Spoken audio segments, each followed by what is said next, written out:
नमस्कार स्टूडेंट, आज 23 अक्टूबर है और आज के लिए हम लोग इम्पोर्टेंट करंट अफेयर्स को कवर करेंगे। तो आज का जो पहला क्वेश्चन है वो है, हाल ही में भारत और अमेरिका की सेनाओं किस स्थान पर 3 दिवसीय संयुक्त मानवीय सहायता अभ्यास टाइगर टफ किया है। इसका नाम याद रखिएगा, किसकी बात कर रहे हैं, टाइगर टफ की। तो ये ऐसा कहाँ पे किया है, तो ऐसा किया है विशाखापट्टनम में। देखें, इस साल टाइगर टफ अभ्यास में 50 संयुक्त प्रतिभागी शामिल हुए हैं। यह अभ्यास स्टाफ नियोजन पर केंद्रित है, जिसमें कूटनीतिक परिचालन और सैन्य समन्वय को सुव्यवस्थित करने में प्रक्रियाओं पर जोर दिया जा रहा है। अगला क्वेश्चन है, गिनीज वर्ल्ड रिकॉर्ड्स ने आधिकारिक तौर पर किस दिन को सप्ताह का सबसे खराब दिन घोषित किया है। तो सप्ताह का खराब दिन घोषित करने की बात की गई यहाँ पर। तो यहाँ पर जो है वो सोमवार का नंबर शनिवार और रविवार के बाद आता है, मतलब 2 छुट्टियों के बाद आता है। इस दिन को लोग दफ्तर या अन्य काम की जगहों पर जाने में आलस महसूस करते हैं। कई बार तो सोशल मीडिया पर लोग लिख भी देते हैं कि सोमवार को काम बहुत लोड रहता है। इसी को ध्यान में रखकर गिनीज बुक में ऐसा किया गया, यानी कि सोमवार का जो दिन है वो सबसे खराब घोषित किया गया है।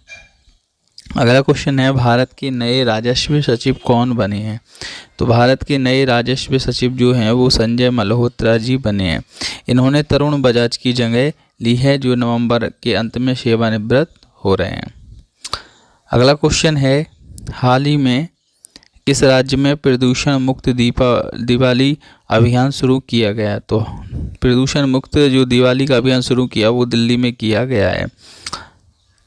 इसमें क्या है, 5,000 रुपये तक का जुर्माना और 3 साल की जेल हो सकती है।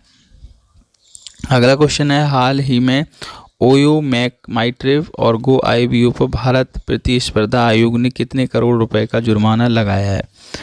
तो इन्होंने 392 करोड़ रुपए का जुर्माना लगाया। आयोग ने 131 पेज के अपने आदेश में यह कहा है कि जी गो IO माइट्रेव पर 223.48 रुपये और ओयो पर 168.88 करोड़ रुपए का जुर्माना लगाया गया है।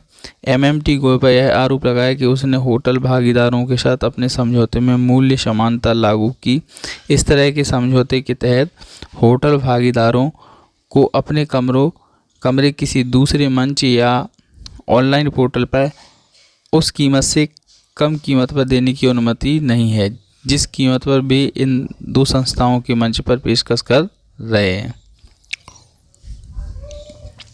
अगला क्वेश्चन है, 14वीं विश्व स्पाइस कांग्रेस 16 से 18 फरवरी 2023 तक कहाँ आयोजित होगी। तो कहाँ पर आयोजित होगी, नवी मुंबई में आयोजित होगी। देखें, ये 14वीं जो विश्व स्पाइस कांग्रेस 16 से 18 फरवरी 2023 तक नवी मुंबई महाराष्ट्र में सिडकी प्रदर्शन और कॉन्वेंशन सेंटर में होगी।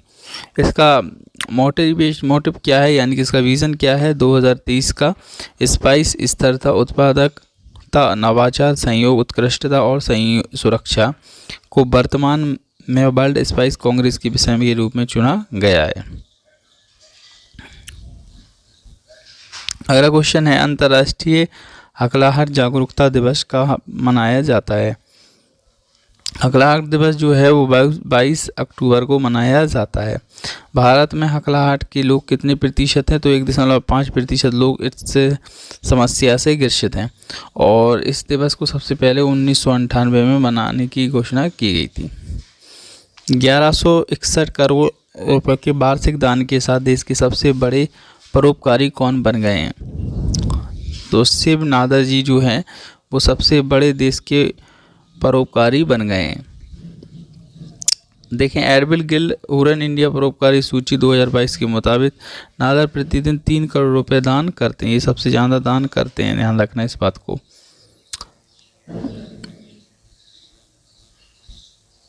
दूसरे स्थान पर कौन आ गए हैं, ये IIT कंपनी के विप्रो के 77 वर्षीय अजीम प्रेम जी जो है दूसरे स्थान पर आ गए हैं और ये पहले नंबर पे हैं। अगला क्वेश्चन है, हाल ही में किस राज्य में PM मोदी द्वारा मिशन डेफ स्पेस लॉन्च किया गया है। देखें, हम रोज़ यही बात बताते हैं कि जब भी किसी राज्य में चुनाव हाईलाइट हो तो ज़्यादातर उस पर हमें फोकस करना चाहिए। तो कहाँ की बात हो रही है? गुजरात की। तो हाल ही में प्रधानमंत्री नरेंद्र मोदी ने गांधीनगर में मिशन डेफ स्पेस का उद्घाटन और 52 बिग वायु सेना स्टेशन डीसा का शिलान्यास किया है। इस दौरान पीएम मोदी ने कहा कि डेफ स्पेस 2022 का आयोजन नए भारत की ऐसी भव्य तस्वीर खींच रहा है जिसका संकल्प हमने अमृतकाल में लिया था।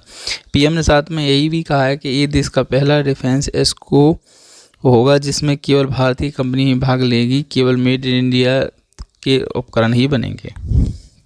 हाल ही में किस नौसेना कमान के मुख्यालय के तत्वाधान में दिनांक 11-12 अक्टूबर 2022 को कृष्ण गोदावरी बेसिन अपतटीय विकास क्षेत्र में एक अपतटीय सुरक्षा अभ्यास प्रस्थान आयोजित किया जाएगा। तो ये कहाँ पर किया जाएगा? पूर्वी नौसेना कमान में किया जाएगा।